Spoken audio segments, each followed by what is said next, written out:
اور اب بات آتی ہے اس مسئلے کی جو عموماً ہمارے گھروں میں زیر بحث رہتا ہے، خصوصاً قربانی کے موقع پر، کہ جب قربانی کا گوشت بن کے آ جاتا ہے تو پھر ان کے اندر اگر اوجھڑی بھی شامل ہو تو پھر بعض لوگ دیکھ کے کوئی کراہت کی نظر سے محسوس کرتے ہیں، کوئی اچھی نظر سے دیکھتے ہیں۔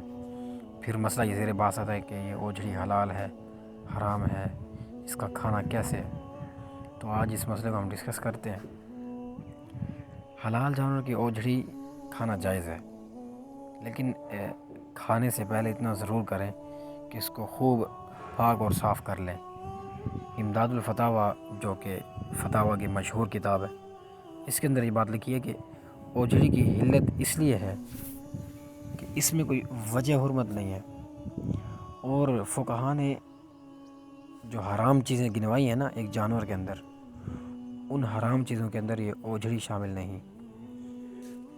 اس لیے در مختار کے مسائل شتہ میں بھی، در مختار جو کہ فتاویٰ شامی کہلاتی ہے، احناف کے نزدیک انتہائی معتبر کتاب ہے، اس کے اندر بھی ان 7 کو ذکر کیے گئے، ان کے اندر یہ اوجھڑی شامل نہیں ہے۔ امداد الفتاویٰ جلد 4 صفحہ 104۔ اس طرح فتاویٰ رحیمیہ میں بھی بات موجود ہے کہ فقہا نے جانور کے جن 7 چیزوں کو حرام قرار دیا ہے، ان 7 چیزوں میں اوجھڑی شامل نہیں ہے، لہذا اسے حلال کہا جائے گا، اور جو اسے حرام قرار دیتے ہیں تو ان سے دلیل مانگی جائے گی کہ آپ وجہ حرمت پیش کریں، پھر آپ کی بات مان لیں گے۔ جلد 10 صفحہ 81۔